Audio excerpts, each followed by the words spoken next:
Hello and welcome all to AISSMS Institute of Information Technology Pune. In this video, we are going to study Newton's law of cooling and we will try to solve some examples related to this. Physical experiments have shown that the time t, rate of change dt by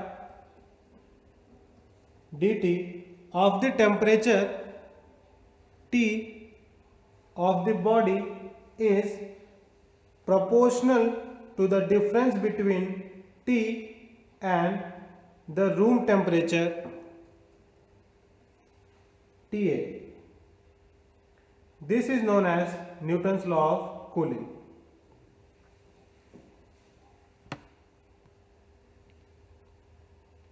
Taking the proportionality constant as K, the equation governing the Newton's law of cooling is a first order, first degree linear separable differential equation of the form dt by d small t, this is equals to minus k times t minus ta. So here again we can verify the statement that the change dt by dt is directly proportional to the difference between the temperature of the body and the temperature of the surrounding, which is given by Ta. This K is called as the proportionality constant and it is given minus sign because as the time will increase, the temperature will decrease.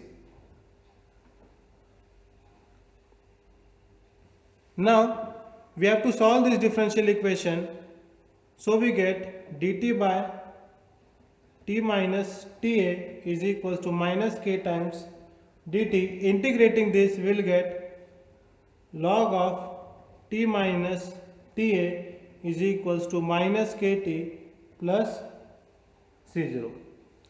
Therefore t minus Ta is equals to e raised to minus kt plus C0, or this is equals to e raised to minus kt into e raised to C0. With this e raised to C0 will get another, will take another constant as C. So this is C times e raised to minus kt.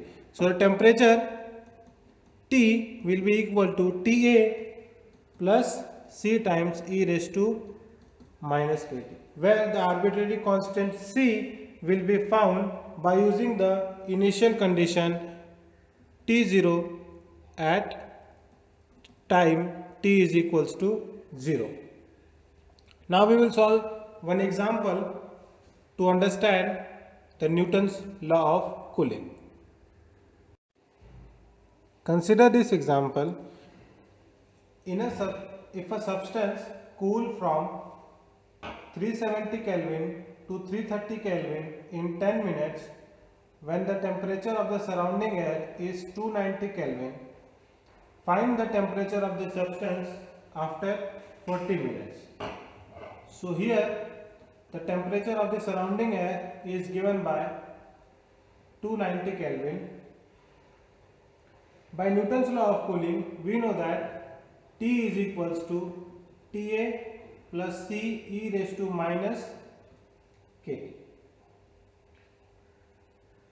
Now initially the temperature is 370 Kelvin. So at T is equals to 0, the initial temperature T is equals to 370.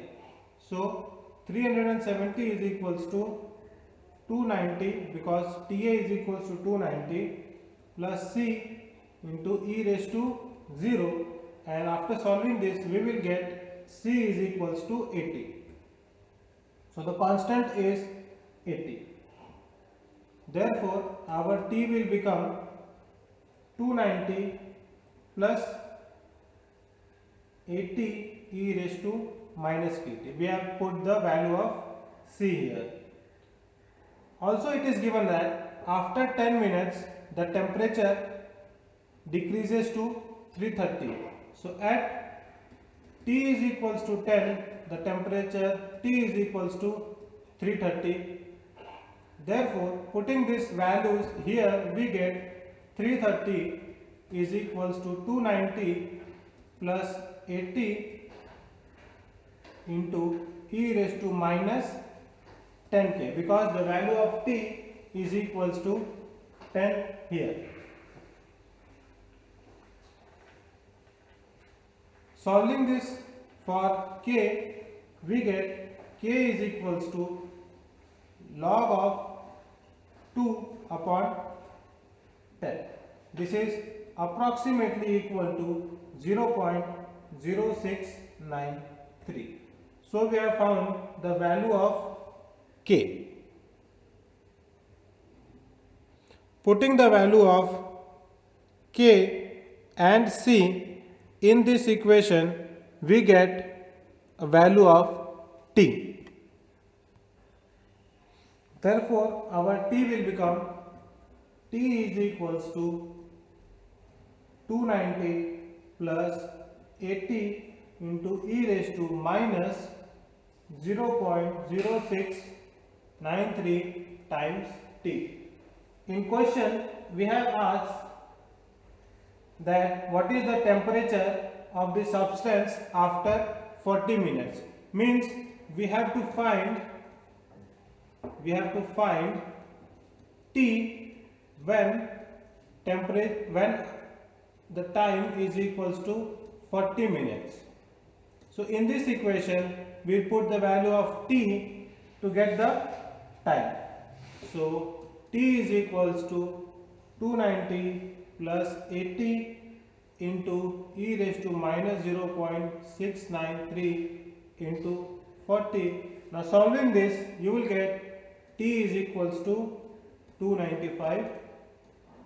Of course, this is in Kelvin. So after 40 minutes, the temperature of the body reduces to 295 Kelvin. So this is our final answer. Thank you.